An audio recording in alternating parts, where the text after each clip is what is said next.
Bonjour à toi. Est-ce que tu connais la phrase que l'on se disait souvent dans les cours de récréation, même en maternelle?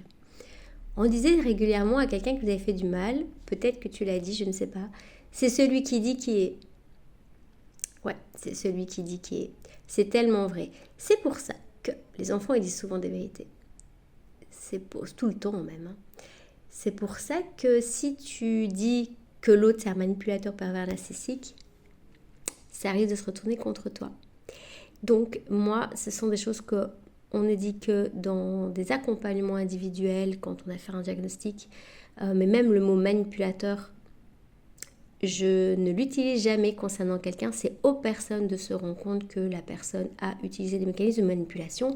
Et comme on est aussi manipulateur tant qu'on n'est pas dans la conscience, qu'on n'a pas travaillé ces mécanismes de domination et de survie, et ben c'est celui qui dit qui est. Donc si l'autre te dit mais non c'est toi le manipulateur ou la manipulatrice, bah ce sera pas totalement faux.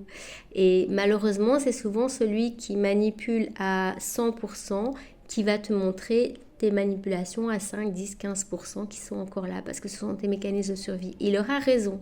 Donc ça va se retourner contre toi. Donc un conseil, ne dis jamais que quelqu'un est manipulateur. Par contre, on peut aller chercher les choses. Quand quelqu'un me dit que je suis manipulatrice, je lui dis ah bah écoute, merci beaucoup de me montrer les endroits où j'aurais pu manipuler. Est-ce que tu peux me montrer le mécanisme pour m'aider à m'améliorer? Bizarrement, je n'ai jamais de réponse parce que ce sont des arguments gratuits. Et donc ça peut être pas mal de poser la question à la personne, ok, bah si je manipule alors peut-être que tu peux m'aider à en sortir.